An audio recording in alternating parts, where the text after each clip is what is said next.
Ақтау және Тұщықұдық округтеріндегі Өркен, Құлыншақ, Балдырған, Қарлығаш, Бөбекжай балабақшалары Еркемай балалар оркестрі болып 16 сәуір күні облыстық семинарда өнер көрсетті. Балалардың өнері әлеуметтік желіге таралды. Бүгін біз Ақтау ауылына келіп, талантты балайқалардың өнерін тамашалаудамыз.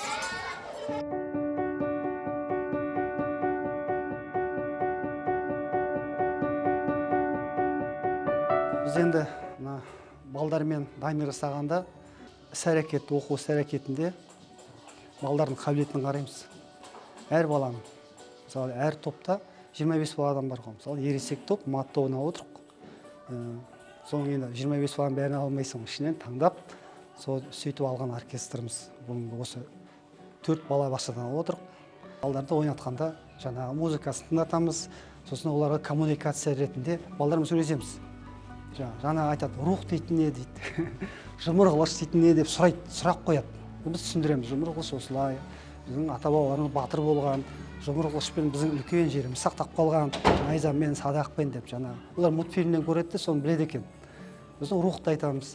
Сонда бала сол бойынша уже шабыттан ойнайды. Сөйтіп ойнату керек екен балдарды.